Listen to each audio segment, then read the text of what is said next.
ಬಹಳಷ್ಟು ಜನ students, house wife ಮತ್ತೆ ಕೆಲ್ಸಕ್ಕೆ ಹೋಗ್ತಿರೋರು ಒಂದು ಒಳ್ಳೆ ಅರ್ನಿಂಗ್ ಆಪರ್ಚುನಿಟಿ ಸಿಕ್ಕರೆ ಸಾಕು ಅಂತ ಹುಡುಕ್ತಿರ್ತಾರೆ.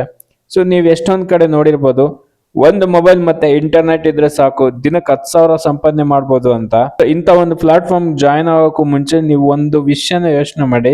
ಯಾರಾದ್ರೂ ಒಂದು ಆಪರ್ಚುನಿಟಿ ಈ ತರ ಇದೆ ಅಂತ ಹೇಳಿದ್ರೆ ಫಸ್ಟ್ ನೀವು ಕೇಳಬೇಕಾದ ಮೊದಲನೇ ಕ್ವಶನ್ ಏನಂತಂದ್ರೆ ಅಲ್ಲಿ ನೀವ್ ಏನ್ ಮಾಡ್ಬೇಕು ಅಂತ.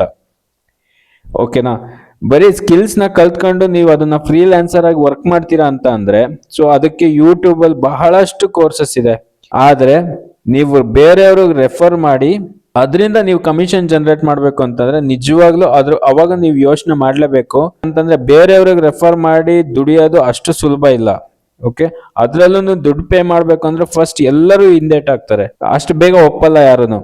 ಅದ್ರಲ್ಲೂ 15,000 ರೂಪಾಯಿ ಅಂತ ಅಂದ್ರೆ ಫಾರ್ ಎಕ್ಸಾಂಪಲ್ ಒಂದಷ್ಟು ಕೋರ್ಸಸ್ ಇರುತ್ತೆ, ಅದಕ್ಕೆ ಒಂದು 15,000 ರೂಪಾಯಿ ಪೇ ಮಾಡಬೇಕು, ಅದರಲ್ಲಿ 10,000 ರೂಪಾಯಿ ನಮಗೆ ಕಮಿಷನ್ ಸಿಗುತ್ತೆ, ಇನ್ನು 5,000 ರೂಪಾಯಿ ಕಂಪ್ನಿಗೆ ಹೋಗುತ್ತೆ ಅಂತಂದ್ರೆ ಬಹಳಷ್ಟು ಜನ ಬೈ ಮಾಡಲ್ಲ ಆ ತರದ ಕೋರ್ಸಸ್ನ.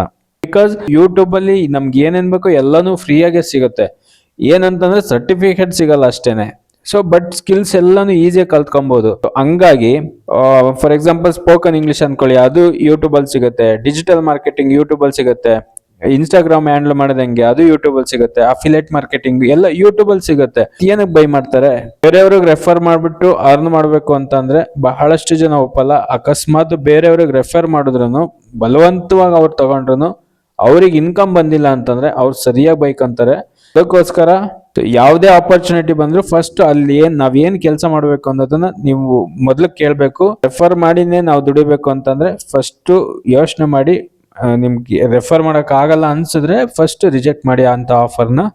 ಸೊ ಒಪ್ಕೊಳಕ್ ಹೋಗ್ಬೇಡಿ. ಮತ್ತೆ ನಿಜವಾಗ್ಲೂ ಜೆನ್ಯೂನ್ ಆಗಿ ನೀವು 10,000 ರೂಪಾಯಿ ದಿನಕ್ಕೆ ಸಂಪಾದನೆ ಮಾಡ್ಲೇಬೇಕು ಅಂತಂದ್ರೆ 100 ಬಿರಿಯಾನಿ ಸೇಲ್ ಮಾಡಿ ಸಾಕು. ಸೊ ಜಸ್ಟ್ ಎಕ್ಸಾಂಪಲ್ ಹೇಳಿದಷ್ಟೇ, 100 ಬಿರಿಯಾನಿ ಸೇಲ್ ಮಾಡಿದ್ರೆ ಒಂದ್ ಬಿರಿಯಾನಿಗೆ 100 ರೂಪಾಯಿ ಅನ್ಕೊಂಡ್ರು 100 ಬಿರಿಯಾನಿಗೆ 10,000 ರೂಪಾಯಿ ಆಗುತ್ತೆ. 5,000 ರೂಪಾಯಿ ಖರ್ಚಿಗೆ ಹೋದ್ರೆ ಇನ್ನು 5,000 ರೂಪಾಯಿ ಉಳಿಯುತ್ತೆ.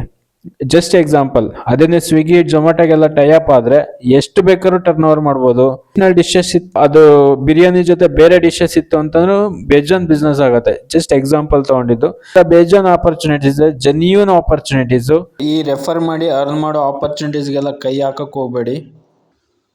ಯಾಕಂತಂದ್ರೆ ದಿನಕ್ಕೆ 10,000 ರೂಪಾಯಿ ದುಡಿಬೋದು ಅಂತ ಸೊ ತುಂಬಾ ಜನ ಮೋಸ ಹೋಗಿದ್ದಾರೆ. ಸೊ ಈ ಒಂದು ಟ್ರ್ಯಾಪ್ ಅಲ್ಲಿ ಬಿದ್ದು ದಿನಕ್ಕೆ 10,000 ರೂಪಾಯಿ ದುಡಿಬಹುದು, ಇಷ್ಟು ಕಟ್ಬೇಕು ಅಷ್ಟು ಕಟ್ಬೇಕು ಅಂತ ಹೇಳಿದ್ರೆ ಫಸ್ಟ್ ಸೊ ನೀವು ಏನ್ ಕೆಲಸ ಮಾಡ್ಬೇಕು ಅಂತ ಕೇಳಿ ಆಮೇಲೆ ನಿಮ್ಗೆ ಇಷ್ಟ ಆಗಿ ನಿಮ್ ಕೈಲಿ ಆಗತ್ತೆ ಅಂತ ಅಂದ್ರೆ ಮಾತ್ರ ಜಾಯ್ನ್ ಆಗಿ, ಇಲ್ಲ ಅಂತಂದ್ರೆ ಜಾಯ್ನ್ ಆಗೋಕೆ ಹೋಗ್ಬೇಡಿ. ಸೊ ನೀವು ಮೋಸ ಹೋಗಕ್ ಹೋಗ್ಬೇಡಿ. ಇಷ್ಟು ಈ ಒಂದು ವಿಡಿಯೋ. ಈ ವಿಡಿಯೋ ನಿಮ್ಗೆ ಏನಾದ್ರು ಇಷ್ಟ ಆಗಿದ್ರೆ ಒಂದು ಲೈಕ್ ಮಾಡಿ. ವಿಡಿಯೋ ನೋಡಿದಕ್ಕೆ ಧನ್ಯವಾದಗಳು. ಜೈ ಹಿಂದ್.